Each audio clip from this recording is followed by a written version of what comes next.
Bonjour, c'est Jules Lavie pour Code Source, le podcast d'actualité du Parisien.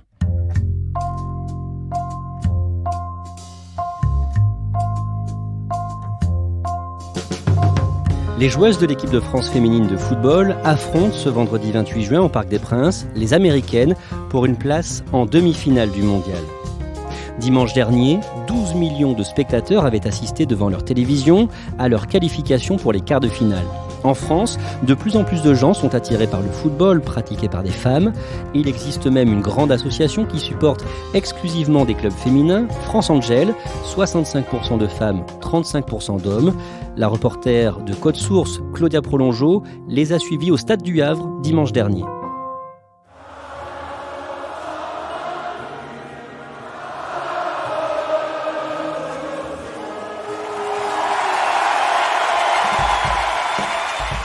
J'ai découvert l'association France Angel un peu par hasard. Au bureau, on se demandait s'il y avait des groupes qui supportaient exclusivement les femmes et pourquoi. Quand je les ai contactés, ils m'ont répondu tout de suite et ces membres m'ont proposé de venir voir les huitièmes de finale avec eux au Havre. Je m'y suis donc rendue, j'avais peur que mon micro ne passe pas le portique de sécurité et finalement, je retrouve comme convenu Séverine et Richard dans le stade juste avant le début du match. Elle est trésorière de l'association, lui président. Je suivais le foot avant avec ma mère.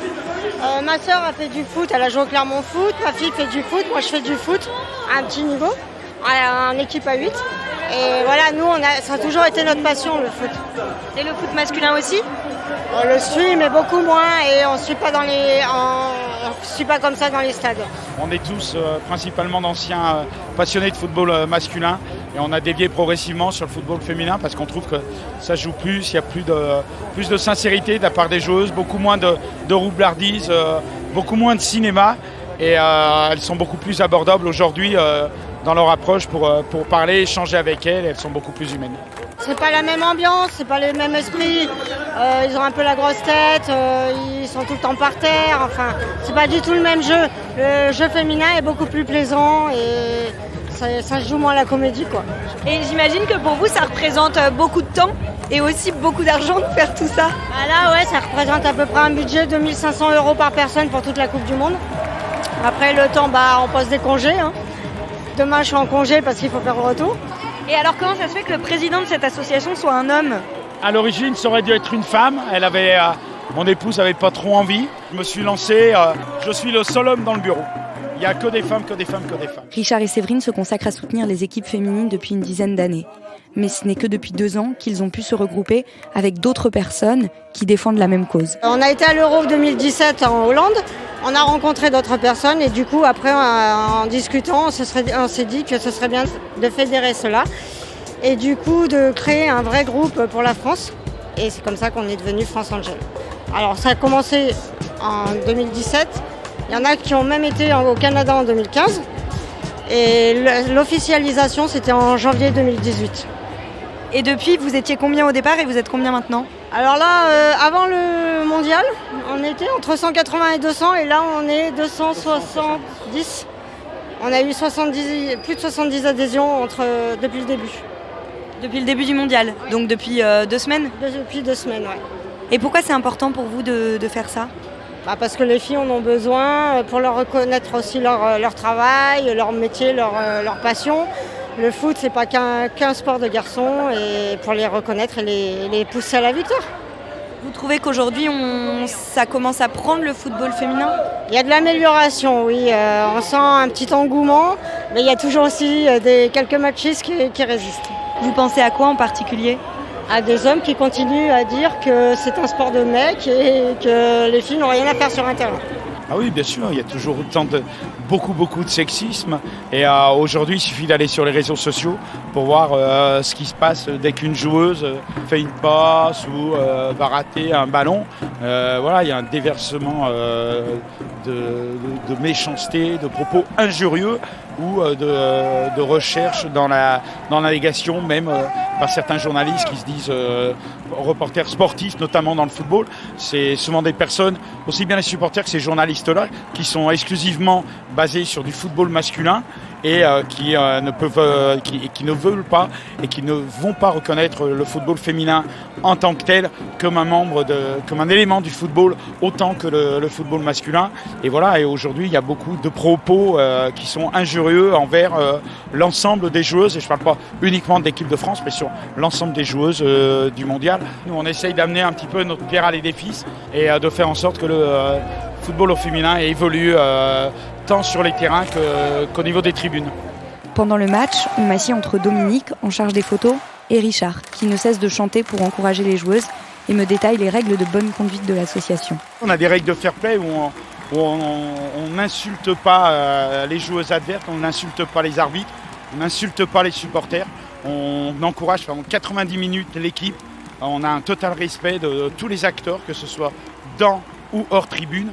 Et voilà, c'est vraiment un esprit fair play qui se rapproche un petit peu du rugby, où on est tous là en famille, on est là pour un moment de partage, pour un moment de fête, et on veut que tout le monde participe à ce moment, amène sa pierre à l'édifice, et qu'on vive tous ensemble un grand moment. Vous pouvez me rappeler votre parcours à vous, qui est un peu particulier, puisque vous avez été fan de foot masculin avant de changer complètement. Oui, on est très nombreux à avoir été fans de foot masculin et puis d'être passé rapidement et progressivement dans le football féminin, parce que voilà, les filles sont beaucoup plus, elles sont moins dans l'extravagance des hommes, elles ne sont pas dans la roublardise, dans la tricherie et ainsi de suite. Et voilà, ce qui fait que on trouve plus d'attrait à regarder un match de foot féminin que d'un match de foot masculin. Ça joue, c'est vivant. Voilà, on sent une réelle émotion. Ouais! Sanda Seyi, but de Gauvin. Valérie!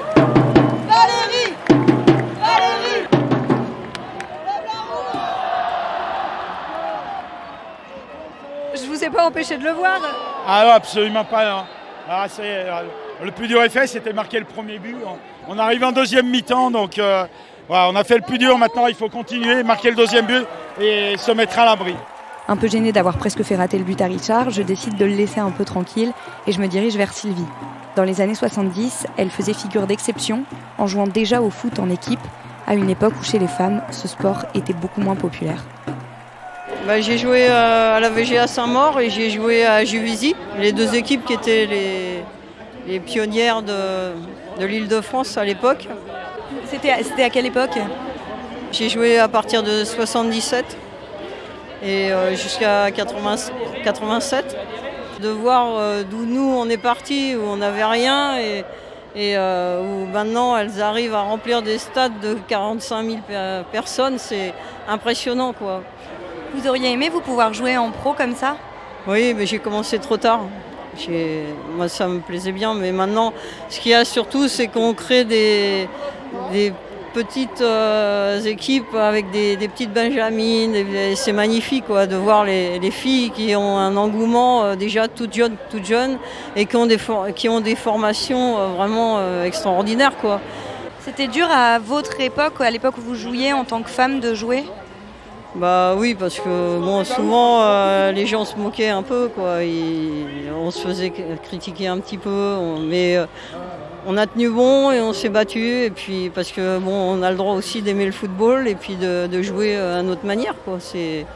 Après, on a toujours tendance à comparer les hommes et les femmes et c'est pas comparable, c'est pas le même football, c'est pas la même chose, mais c'est un autre football et c'est beau aussi, c'est magnifique. Est-ce que vous avez vu le reportage qui est passé sur le journal de Jean-Pierre Pernaut? Ça vous dit rien? Attendez, si j'arrive à vous le montrer. Quelques belles images de ces premiers matchs, de cette première semaine, choisies par Michel Izard. C'est l'œil de Michel, regardez. Avec des gestes si délicats, au bout de doigts si fins, on peut comprendre que certains rêveraient d'être à la place de la balle. Mais l'essentiel est ailleurs, dans ce jeu léger de jambes, pour faire, comme les garçons, du tricot sur la pelouse. Une maille à l'endroit, une maille à l'envers. Ça vous inspire quoi? Ouais. Pourquoi comme les garçons? Et pourquoi on ramène tout au tricot aussi, une maille à l'endroit, une maille à l'envers? Mais non, c'est pas ça le football féminin. Et il faut dire encore féminin, c'est dommage parce que c'est du football et puis c'est tout, quoi. Il faut pas... non, ça, moi j'aime pas. Vous avez bon espoir qu'un jour tous ces clichés-là ils disparaissent complètement ou pas? qu'il faut toujours vivre d'espoir. Ça fait vivre, il paraît, alors moi j'y crois. Après des prolongations victorieuses pour la France, je rencontre Françoise. Elle joue au foot depuis l'enfance avec ses amis mais n'a jamais pu suivre de cours. D'abord parce qu'elle était une petite fille et plus tard parce qu'elle était devenue mère. Et vous regrettez pas ? Non, parce que j'en ai fait... Je suis quelqu'un qui n'avance pas avec des regrets et des remords. Donc si je n'ai pas fait ça, c'est que j'ai fait autre chose. Je lui parle de cet épisode où la première fois qu'une femme, Ada Hegerberg, a gagné un ballon d'or en 2018, Martin Solveig avait voulu lui faire une petite blague. Mesdames et messieurs, Ada Hegerberg!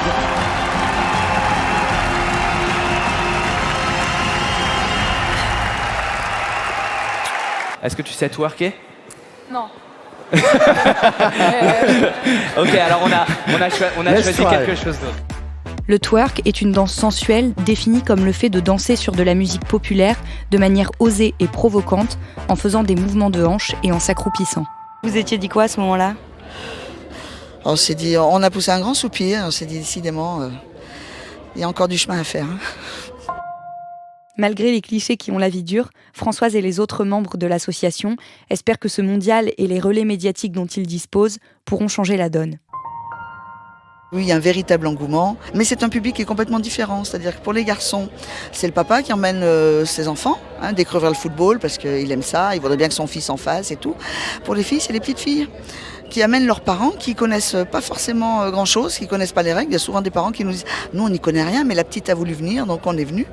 Donc c'est un public un petit peu différent, mais on espère qu'ils vont perdurer. Il y a de plus en plus de grandes marques aussi qui sponsorisent les filles, que ce soit dans les clubs de D1 ou les équipes nationales.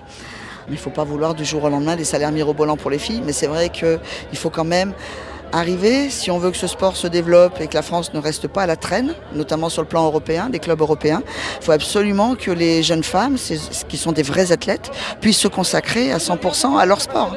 Et pas aller travailler comme à Dijon, il y a une joueuse, elle est plâtrier peintre, je crois, elle va faire sa journée et puis après elle va à l'entraînement le soir. C'est pas possible d'avoir des résultats et de faire surtout monter le niveau, parce qu'après c'est sur le plan national, c'est au niveau de l'équipe de France que ça peut s'y retrouver. Aujourd'hui, pour vous, c'est ça le plus gros enjeu, c'est de faire en sorte que les femmes puissent vivre du foot. Oui, il faut absolument professionnaliser. Voilà. Et au niveau de la Fédé, alors je ne sais pas si les chiffres qui ont paru dans la presse sont vrais. Quand on voit le montant de leurs primes par rapport à celle des garçons, même si je suis absolument contre comparer les deux, pour l'instant c'est pas du tout le même monde, mais quand même, il y a un écart quand même un petit peu honteux, on va dire, pour la France qui accueille la Coupe du Monde. Donc l'image qu'on veut donner, oui, d'accord, il y a de plus en plus de licenciés, mais il faut faire d'autres efforts au niveau de la Fédé. Tout à l'heure, vous avez dit on ne devrait pas appeler ça foot féminin, on devrait appeler ça foot tout court. Mais est-ce que vous pouvez développer cette idée ? Pourquoi est-ce que c'est si important ? Parce que c'est le même sport au départ. Alors c'est les mêmes valeurs. Les filles, elles rentrent sur le terrain, elles ont la passion. Comme les garçons, je pense, même si on a tendance à dire que maintenant, les hommes, du fait des salaires, exercent plus un métier qu'une passion. Les filles, c'est vraiment la passion. Donc, c'est le même sport. Donc, je vois pas pourquoi on fait la différence. Mais comme c'est pas très connu, on est obligé de faire cette précision, c'est vrai. Alors, faudrait pas dire football féminin, faudrait peut-être dire football haut féminin. Je sais pas quelle appellation trouver exactement, mais bon...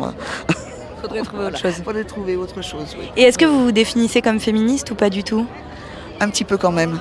Oui, un petit peu quand même. Et vous pensez que ce que vous faites là, l'investissement que vous mettez là-dedans, c'est aussi un peu du militantisme ? Un petit peu, mais dans tous les sports au féminin, parce que j'adore tous les sports. C'est vrai que j'ai une petite préférence pour le football, mais je suis énormément les sports et l'équipe de handball féminine aussi qui fait des résultats, qui mériterait d'être reçue à l'Elysée. Donc rien qu'à ce niveau-là, il y a quand même des efforts à faire aussi. Oui, vous dites ça parce que l'équipe de France de football masculine a reçu la Légion d'honneur, alors que le handball, c'est ça, où les femmes avaient gagné l'année d'avant, elles n'ont rien. Et je crois qu'elles ont, je ne sais même pas si elles ont été reçues à l'Elysée, j'en ai pas souvenir. Mais il faut pas faire de différence entre le sport féminin, voilà, c'est plus général, et le sport masculin quand il y a des super résultats aussi. Parce qu'on sait que la vie des athlètes féminines sont pas simples. On en a parlé, il y a eu des articles sur le report des maternités, ce genre de choses. Donc il faut en prendre conscience. Je ne vois pas pourquoi une femme ne pourrait pas avoir des enfants à 22 ans et ne pourrait pas après reprendre son sport. Mais pour ça, il faut qu'elle soit professionnelle parce qu'il faut lui donner les moyens de revenir aussi à un certain niveau, quoi. Claudia, est-ce que le foot est devenu au fil des années un sport de plus en plus accessible aux femmes ? En fait, plus ou moins, parce que les équipes féminines de foot étaient assez populaires dans les années 20. Finalement, tout ça est un peu tombé entre les deux guerres et c'est réapparu à la fin des années 60. Il se trouve que depuis, il y a effectivement de plus en plus de femmes qui pratiquent le football. Mais à la Fédération française de football, il y a 2,2 millions de licenciés, dont seulement 165 000 femmes. Et on entend évidemment toujours des histoires de femmes ou de filles qui ne peuvent pas s'inscrire pour plein de raisons, mais essentiellement parce qu'il n'y a pas assez d'autres femmes dans certains clubs. Merci Claudia Prolongeau.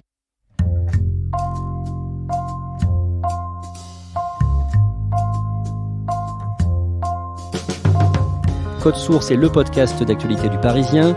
Production Jeanne Boézek. Réalisation et mixage Benoît Laure.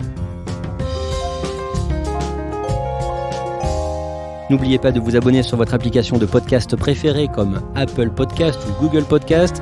Nous sommes aussi disponibles sur Spotify et Deezer. Vous pouvez nous écrire codesource@leparisien.fr.